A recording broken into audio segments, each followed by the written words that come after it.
Week number 5 of the Iowa high school football season. It's truly hard to believe we're already halfway done with the regular season.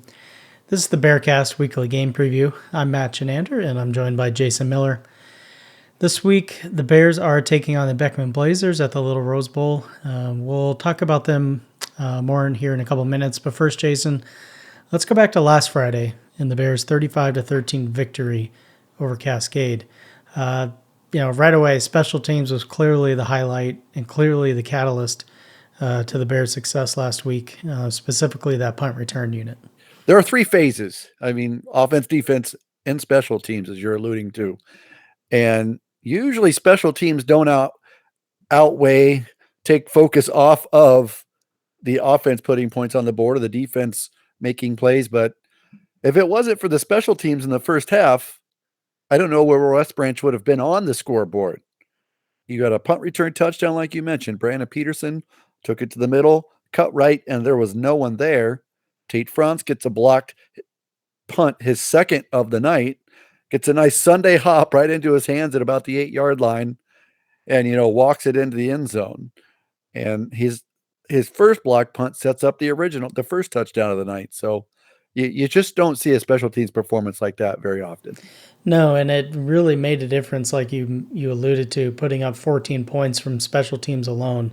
That makes a large difference. I mean, of course, the defense did their best, like they kind of, as we've seen this whole season, just making good stops and limiting points on the other side of the ball. And they also tried to help out the offense a little too by getting an interception return into Cascade territory, but just unfortunately weren't able to capitalize on that. But regardless, I think in the 4 games so far this season, we've seen every phase of the game, offense, defense, special teams, kind of have their game, so to speak. We'd kind of love to see a game here moving out for these last 4 of the regular season, all 3 really playing together. I like the way you said that. If you can get all 3 going together, you're going to have a pretty good football game and a pretty good football season. I mean, West Branch, you look at the first 2 games of the season and the second quarter seemed to do them in.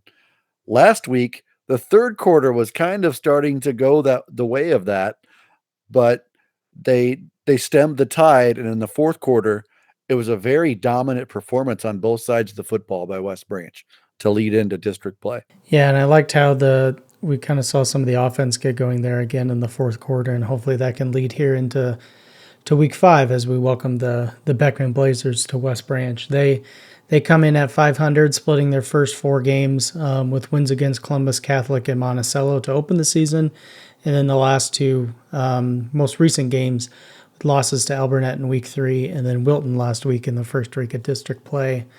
And Jason, they're looking to put a 1-up in the district wins column on Friday here. How are they planning on doing that? I think you're going to see a heavy dose of number 21, Isaac Berlagi. That's how we're going to pronounce it for now. Perhaps they'll change it when I speak to them on Friday night. But 215 offensive plays this year for the Blazers. 89 of them have been carries, have been rushes by Berlagi. Do the math, and it's about 41.4%. Throw in a couple of catches, and 42% of the offensive plays that the Blazers have run this season, Berlagi has had his hands on the football. So it's going to happen through that. He's going to get a little help from quarterback Dylan Recker, thrown for almost 300 yards, has rushed for 150 as well. Berlagi, by the way, 89 carries, 451. 89 carries, third in all of Class 1A through 4 weeks. Just 4 shy of leader 93 carries. And his 451 yards, I believe, was 13th in Class 1A. Combined, you put Recker and Berlagi, 10 combined touchdowns out of 13 total. So Berlagi and Recker, they're going to be the dynamic duo for the Blazers. Yeah, and I think from what we saw last week from West Branch's defense, a lot of pressure at the line of scrimmage, a lot of force there at the line of scrimmage, and also in the backfield, kind of wrecking plays. Kind of seems like that might be the recipe for success again for the Bears this week. But it's going to be a tough challenge against Berlagi. Yeah. But on the flip side of the ball, look at West Branch. They've got their own wrecking ball out there in the backfield. mean, Cooper Gates has less than half the carries of Berlagi, 42, has 294 rushing yards on the season, averaging 7 yards every time he touches the football, and he's had 1 touchdown on average in every game on the ground. So that junior's really coming of age this season, I think. Yeah. So yeah, flipping over to West Branch as you were starting to do, what are some of the things that maybe you saw last week or the last couple weeks as this team is still kind of developing and growing that you hope to see come Friday night? Well, one thing you really see is towards the end of the game, this team has gotten stronger. They've gotten stronger as the game is more on. Specifically, as we mentioned earlier in this preview, the third quarter last week was not West Branch's best quarter. The fourth quarter last week of the 4 was West Branch's best quarter from the offense and the defensive side of the football. Special teams did their work.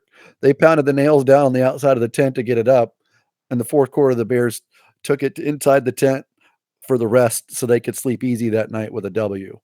So from that point of perspective, you've got to love it when they're getting stronger as the game wears on. That offensive line, this guy or that guy has filled a hole here and there when an injury has come up, and 6, 7 guys have done really, really well. And I think it all starts, in the middle of that line. Tate Franz has been a real consistent football player. Cole Crossweight now, a 2 or 3 year starter for West Branch.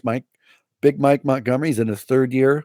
So experience is playing a role as well. Yeah, hopefully that growth here continues on Friday. Kickoff is at 7 p.m. at the Little Rose Bowl. If you cannot make it, we'll have it covered live for you on the Bearcast. Jason, speaking of that, this week, a bit of a special broadcast. Tell us about that real quick.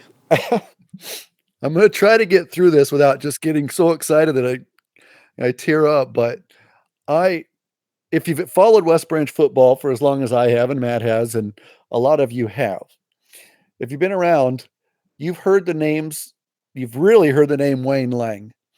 Wayne was the voice of the Bears from 1987 through 2005. He was, as I mentioned in a pre-season article, he was the voice of a championship generation for 30 years. Holy Toledo's, and he could go, and there's nobody with a bigger heart and bigger passion for West Branch football than Wayne Lang. And also in that, before there was Wayne Lang, there was Jerry Flegel. Most people know him as sideline Jerry Flegel, but Jerry was the original voice of the Bears from 1983 through 1986. He was the play-by-play man. And when I took this position, I said, you know what? There are a few stipulations I have, and one of them is I want to do a game with Wayne Lang. And I talked to Jerry Flegel about that, and Jerry said he's always wanted to do a game with Wayne Lang, so Wayne is a hot commodity.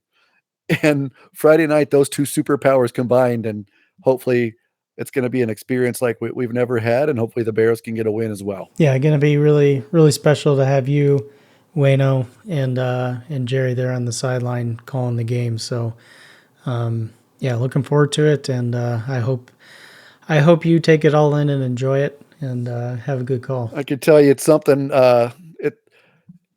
As the voice of the Bears, first of all, I never thought I'd get there, but as the voice of the Bears, if it wasn't for Jerry and very much a large role Wayne, I wouldn't want to even try this. So to be able to sort of, as a Bear announcer, whatever, my heroes, to be next to them and talk with them and call a game with them, it's like it's the bucket list check mark number 1 right there. Well, yeah, like I said, 7 p.m. kickoff Friday. If you can't be there, check it out on the Bearcast. We'll have the live video on our YouTube channel. Just check out WestBranch.Football for more information. Until then, we'll chat with you next week. Go Bears. Go Bears.